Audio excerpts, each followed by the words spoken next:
Welcome back to the Art of Football 365. This is episode 68, and yeah, it looks a little confusing. I'm by myself, no Gannon, um, no interview, no really talking back and forth. This is more so going to be me just talking to you guys when you decide to view this. But before I dive into what I'm going to be discussing today, Gronk spike that subscribe button for us. Leave a like, leave a comment, and continue to give us that feedback. We greatly appreciate it. It goes a long way in helping us shape this podcast into becoming what we want it to be, which is something great for the community, something great for ourselves, and just something positive within our community. Um, Check out our two sponsors, Driftless Quality Wear and Bacher Auto Group. They support us, so support them. They've done a lot for us, and we greatly appreciate that, and we'll continue to appreciate that. But as you can tell, a little monotone today, kind of feeling in that gray area, and that's why I wanted to record this today. I felt like once I found myself in a spot like this would be the perfect time to kind of discuss mental health. And I've brought it up. I've posted on social medias how we have an episode coming about mental health where we're going to have some guest speakers on to discuss mental health itself. Have people from the public come on and listen or discuss with us or ask questions to these guest speakers and kind of learn more about mental health in itself throughout that episode. But what I'm doing today, it's not podcast like. It's not an interview. It's not me talking back and forth, open dialogue with Gannon about sports. It's strictly going to be me telling my story. I've had people ask me. I've done a couple interviews where people have asked me. It's been an ongoing question as to what I encountered, how I encountered it, and just ultimately a description behind my mental health struggles. Because not a lot of people would expect me to be the person to go through something like that, because typically I'm always smiling in a sense, not necessarily shining bright all the time, but I'm typically a guy who's in high spirits most of the time. And it sounds bad to say this, but for a good portion of the last 2 years, it's been a fake smile. It's been a smile where I present myself that way to make it seem like I'm okay. Why do I do that? I'm sitting here thinking to myself as I record this. Why do I do that?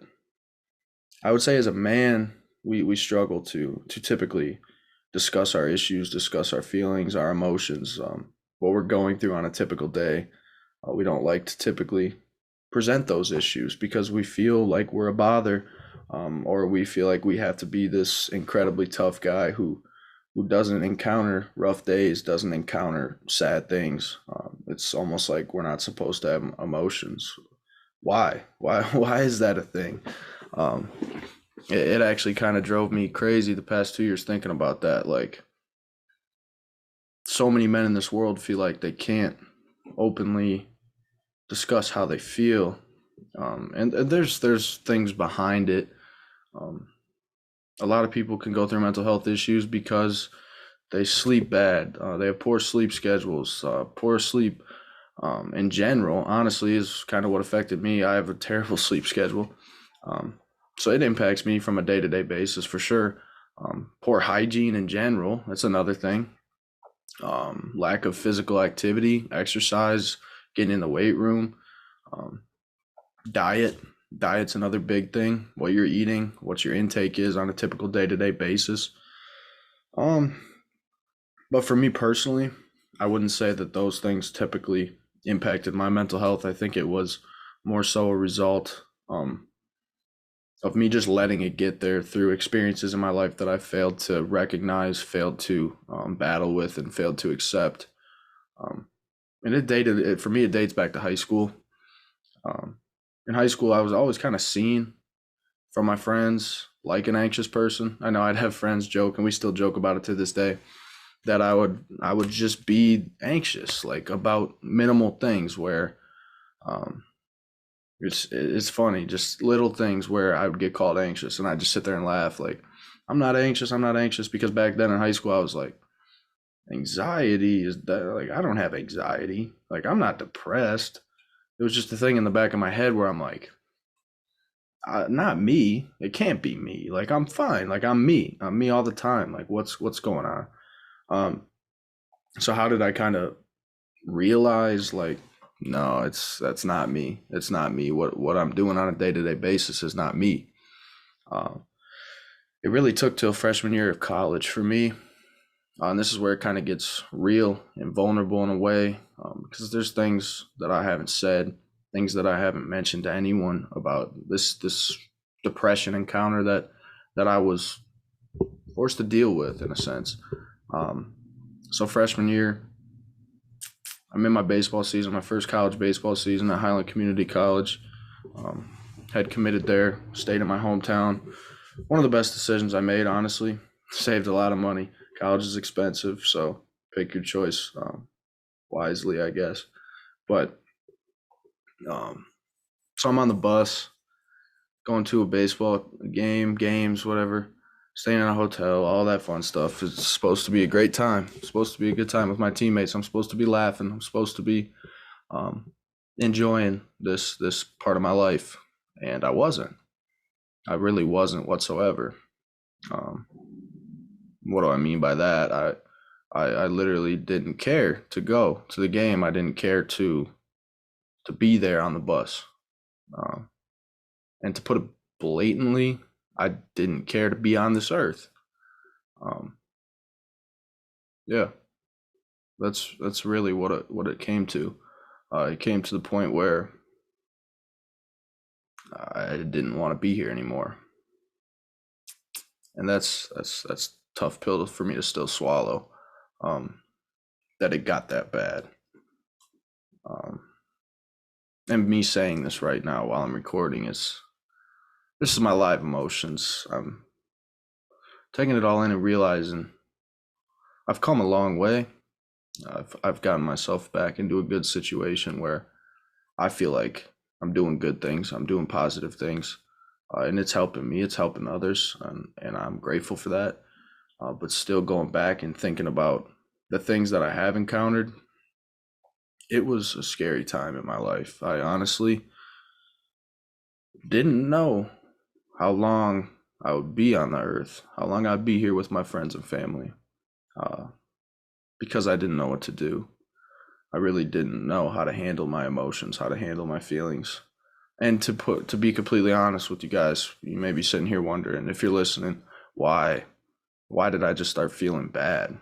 I don't think I'd necessarily started feeling bad right away. I think it was occurrences in my life that took place, losing family members, just the change from high school to college. Even though I was staying in my hometown, it's still a change. Friends went away. I didn't have as many people around me. Um, it was just the change. The change. I struggle with change. I'm an overthinker. I think deeply about certain things, and I overanalyze situations to a point where it could be pretty toxic to myself, not to others. I present myself in a good format to others. I'm responsible. I'm trustworthy. I'm loyal. I'm loyal to people. I'd consider myself a good friend, a good son, a good brother, but still, I hurt myself. I like to be a person who does things for others to help myself feel good about myself. Um, and it does feel good. I like to give. I like to give. Um, but once in a while, like it's just not enough for myself. So I find myself trying to understand my own emotions, why I don't feel right, why I feel average in a sense. Like I feel like I'm not doing good. Um, I've kind of strayed away from my initial point about being on that bus. Well, anyways, I'm on that bus. It all just a wave of emotions hit me. I've never felt like this before. I've never encountered something where a wave of emotions just took over my thought process where I was just like, I'm not right. It's time. It's time to do something. It's time to get it right. And I'm not gonna lie to you, there were nights before that where I contemplated life in bed, laying in bed like what's tomorrow gonna be like? Is tomorrow gonna be the same dark pit that I'm in right now? Am I going to wake up and just feel great? Like it came to a point where I was just like, when am I gonna feel good again? Like, I don't feel good. Like, I don't want to feel like this forever. So if you're a person who is encountering these same instances right now where you're going to bed on a nightly basis, like, and you feel like you don't think it's going to get better, and you're in a position where it's hard to understand what you're going through, you don't know how to fix it, you don't know how to handle it, um, just keep going. Just keep going. I know it's so cliche to say because it's what everyone says. Just keep going. And sometimes you're sitting there like, but I can't. I can't keep going. Well, honestly, you have to. That's it's as simple as that. You have to, and that's what I chose to do. So I chose to reach out to my family on that bus. Just a simple text, like, which could be scary to get as a family member. I'm sure my parents were pretty scared when I'm 10 hours away from home and they get a text like I sent them where I'm telling them I don't care about my life. I don't care about what's going on. I don't want to play baseball. Um, I wish I could have seen that reaction from them because I'm sure it was scary. And I wish I could have been there to do it in person, but it just had to be let out. I had to get that anger, that frustration, the sadness out of me, which I'm glad I did. And I can't even tell you why I did. I just did. So if you're contemplating whether or not you should reach out to someone close to you, someone you trust, just do it. Even if you feel like you shouldn't, just do it. They'll listen. People will listen to you. You'll have people in your corner that actually care about you. And if you don't, I'll try to be that person for you. So reach out to me if you need me. We may not know each other. We may not even know each other's name. But if I can try to make a positive impact on you and talk to you about your feelings, your emotions, and help you feel better in a specific way that you're trying to get to a certain degree of happiness, then I'll do my best to help you get there. I'm not certified. I don't know much about this field. What I know is through counseling sessions, through doctor's appointments, through my own reasoning behind mental health. That's what I know. I'm speaking based off my raw story. I'm not speaking based off medical study and experience in this field because I don't have it. I have real life experience with it, and you probably do too. Someone that's listening to this probably has similar encounters. If not, they've gone through something. So once I send that message, I felt good. I felt good about myself. I felt like that was a step that I waited way too long to take. I felt like I could have just done that at the beginning. It was really just a sense of relief. Like, not necessarily did I feel better because I wasn't going to just feel better right away by doing that. But by doing so, I opened myself up to acknowledgement. And that was my first time I've ever been vulnerable. My first time I've ever accepted the fact that I'm not okay. I'm not good. I got things going on inside my head that I can't explain. But am I willing to acknowledge them, willing to be vulnerable? Yeah, I did. And that felt good. That was the first step I needed to take. And I took it. So from there, get a text back from the parents. We got your back. And I recorded an Instagram live a couple weeks back with Zay Lewis. Shout out to Zay. I appreciate you. You're always in my corner. But I recorded a Instagram live with him, and he asked me about that. And that was the one key message that stuck out to me from my parents was, I got your back. And I felt like for so long, I didn't have anyone tell me that. I didn't have anyone speak to that and say, I'm proud of you. I got your back. Keep pushing. And I think that was something that was definitely missing in my life. I knew my family always had my back. I knew my friends did, but there comes a point where just getting reaffirmed from someone, just having someone tell you that, not daily, not even weekly, but just on occasion when you do something good, or not even, you may be struggling and just having someone tell you, I'm proud of you. You're doing good things. That affirmation is nice. It sits well with me. It sits well with a lot of people in this life. I just didn't necessarily feel like I was getting that. And would that have made me feel better? No, it would have made me feel better for 5 minutes. But at that point, I was trying to just get out the water and take a deep breath. I felt like I was drowning. So to hear that was my breath. That was me being able to get out that water for 5 minutes and just feel like, okay, there's a chance that I can turn this around. I can fix what's going on inside my own head. And From there, it got pretty serious. It was more so doctor visits, counseling sessions, talking to professionals about this.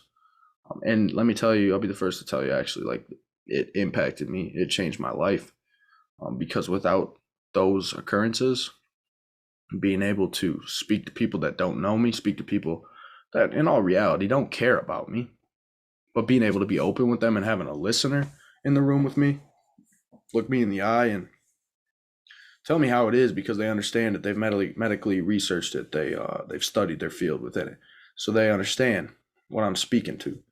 They understand what's going on inside my head. Maybe not in a unique setting, understand bit by bit what's going on in my head, but they know how to help me decipher my own thoughts. And that's what happened. And that's what happened with counseling. Just being able to be open about things that have been going on in my life.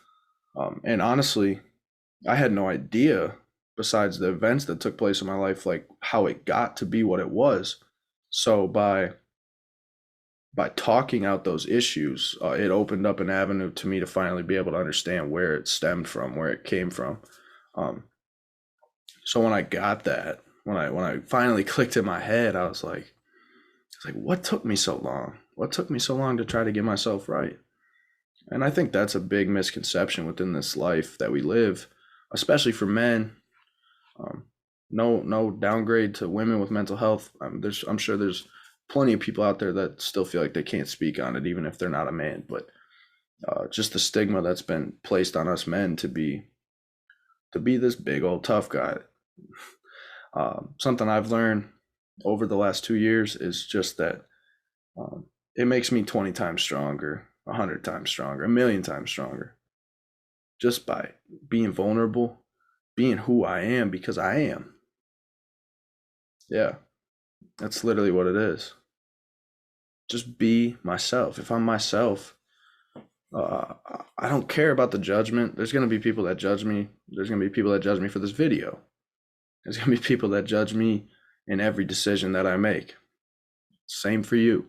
You're going to have people that constantly judge you, constantly attack you, constantly hate on you, constantly stress you out, constantly bring you down, constantly bring negative energy within your life, constantly be fake around you. Those people are going to exist in your life every single day.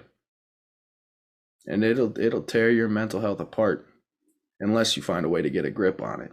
Find a way to cope, manage, and block off those negative thoughts, and instead of pushing them down, let them out, embrace them, embrace your demons, embrace the negative thoughts, and turn them into positivity. My biggest example that I've given to friends that have texted me, because I've had plenty of them. I'm not going to share names because this is my story and I don't want to put them out there like that. But I can't even count on fingers how many friends I've had reach out to me because I'm willing to speak on this. So when I have a friend reach out to me and say that they're going through something and they want to talk to me, first off, that means the world. So all my friends out here, please keep doing that, because I will help. I'll do my best to help you. And in turn, it helps me. Us being able to conversate back and forth about our issues, it helps each other. But the example that I gave to my friends was, your brain and your headspace in general is like a filing cabinet. I know we live in a world now where everything's pretty much paperless. It's technology based, and not everything's getting printed 24/7. But back a couple years ago, okay, filing cabinet, and all them papers that are getting printed are new memories, emotions, feelings. They keep getting printed and printed and printed, and pretty soon that filing cabinet is full. You have your positive section, your negative section, just your encounters, your experiences in general are all full within that. But the negative ones are overtaking it, and they're not allowing you to open that filing cabinet anymore. That filing cabinet's stuck. It can't be opened. And you sit there like the angry person in his job trying to open it, shaking the dang filing cabinet, trying to find a way to get it open. But let me tell you this, it's not going to open until you acknowledge everything that you've gone through.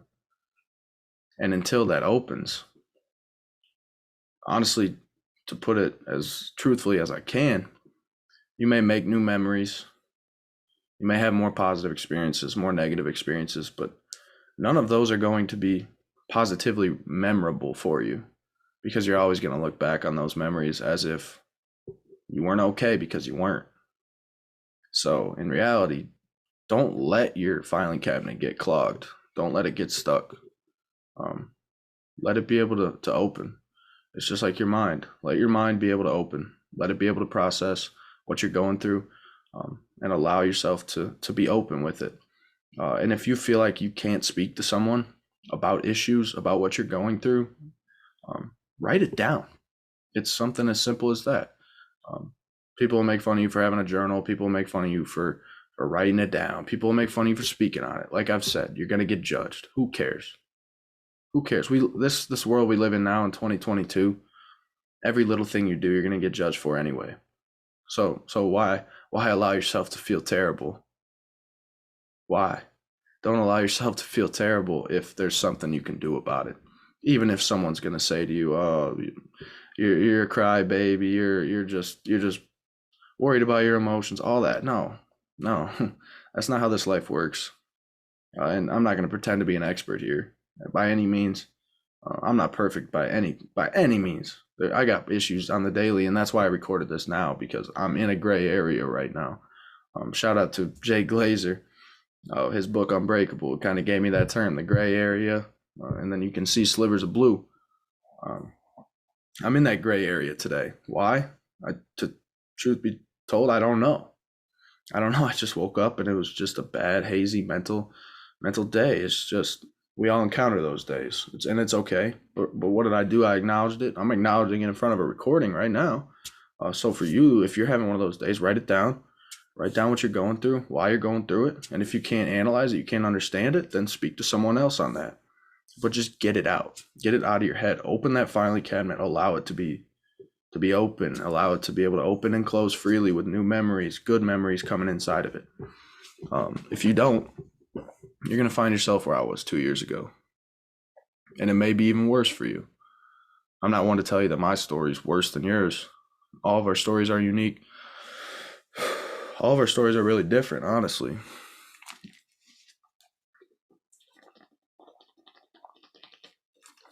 I think that's the most important thing for us to understand as human beings is we're all so uniquely different yet the same that it's just crazy to even think about. Like, we all may encounter certain things that are very similar to each other, and we can speak on them to each other and grow from them with each other, learn about each other through them. But we also go through things that none of us talk about to each other, which is okay. It's okay. It's really okay to have certain things that only you and yourself know, and maybe family or a close friend. Like, it's okay to have those things. Like, I'm not telling you got to spill every little secret, every little thing that's going on inside your head out. You don't got to just let it all loose. Like, I'm talking about the negative things within your head that you can't battle with alone.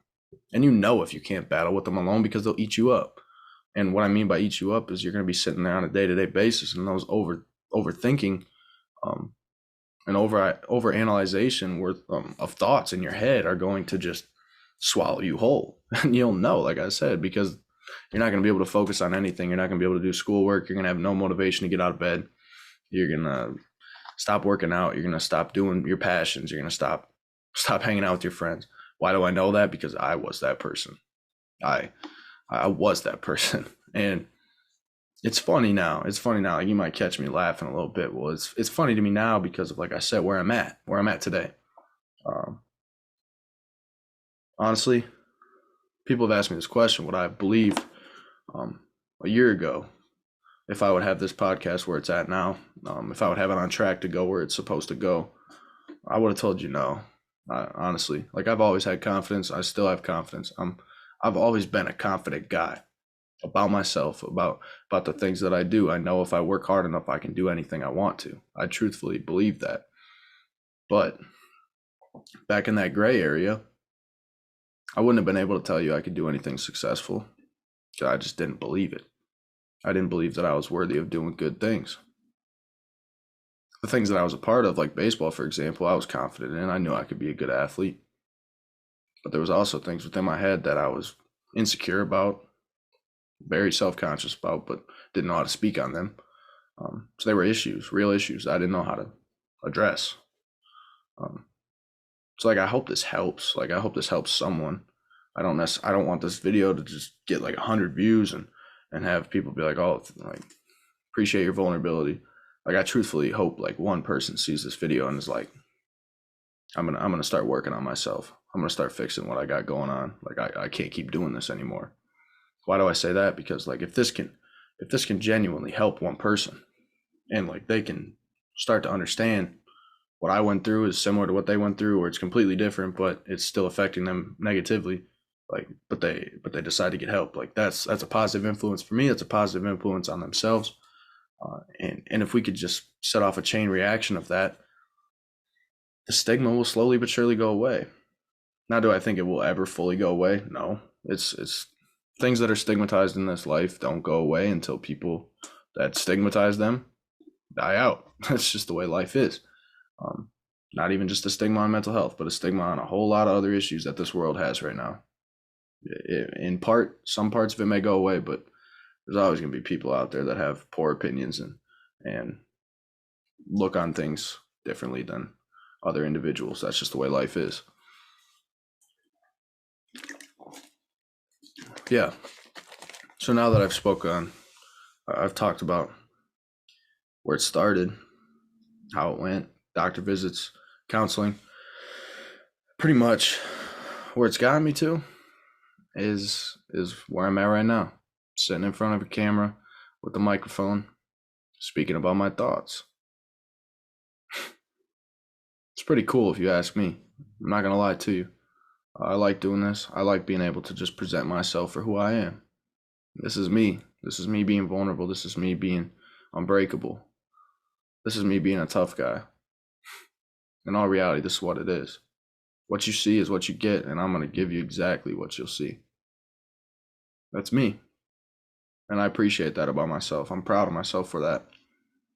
I greatly appreciate that I was blessed enough to be able to be myself at all times. I like that about myself, and it means a lot that I can do it for others too, and help them see how truly great that they are as individuals.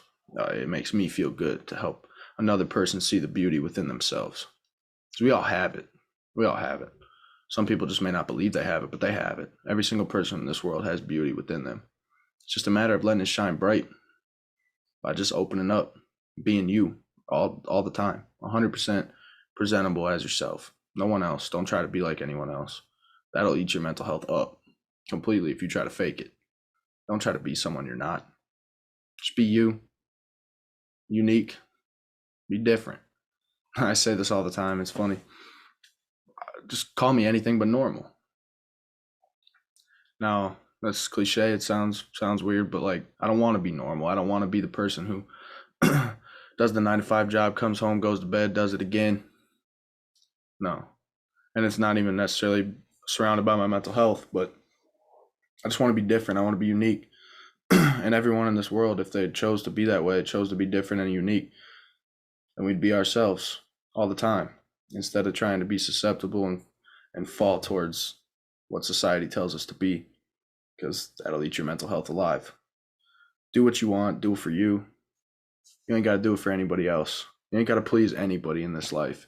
Please yourself. If you can do that, the other people will be pleased just by you being you. But yeah, after starting this podcast, it changed my mental health. It gave me a purpose in life. I found a vision. I began to execute it. And it's helped me immensely. Do I still have my bad days? Yes, today's one of them. That's just life. It's going to kick you in the ass from time to time. You got to find a way to get up, bounce back, and keep on pushing. That's all it comes down to. So, in return, that's why I'm going to be giving you guys this episode with these guest speakers. I want them to be able to answer your questions, conversate back and forth with them about real life issues that they encounter. And if you guys want to be vulnerable, you can be vulnerable too. But this was me being raw, vulnerable, and completely myself right in front of a camera just to post so other people can feel like they can be themselves as well. This wasn't a podcast. This wasn't an interview. This is just me utilizing a platform that I've built to push out issues that I've faced, issues that others face, and how to handle, how to deal with them through experience.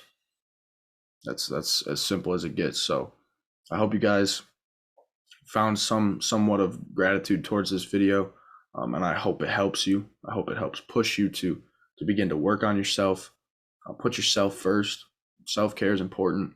Whether you're a man, female, it doesn't matter. Self-care is important for any type of person in this life. Put yourself first all the time, all the time. And I can promise you, the dreams, the passions, those will come next. When you find that purpose, you'll start working towards what you want in this life because you're doing it for you and only you. And that's what I began to do, and that's what I'm going to continue to do. So I hope you guys appreciate this episode. Drop a like. It would mean a lot to me. Leave a comment, how you feel. Reach out to me privately if you want to. I'm down to talk 24/7. Because I've gone through these issues. I just spoke on them. I'm willing to speak on them again. All the time, 24/7, reach out to me. And I'll do my best to try to give you some advice based off my experience. But yeah, so get ready, tune in. Gannon's going to be telling his story as well. We'll post that one as well. And then we're going to dive in. We're going to drop this episode for you guys. And we hope it changes and saves some lives. But until then, Gronk spike the subscribe button and keep talking about your mental health. Keep doing it on a day-to-day basis. Talk to someone you trust. And if you really need that much help, call the suicide hotline. Make sure to do not end your life. Your life has value to it, and it always will. Keep fighting. Keep pushing.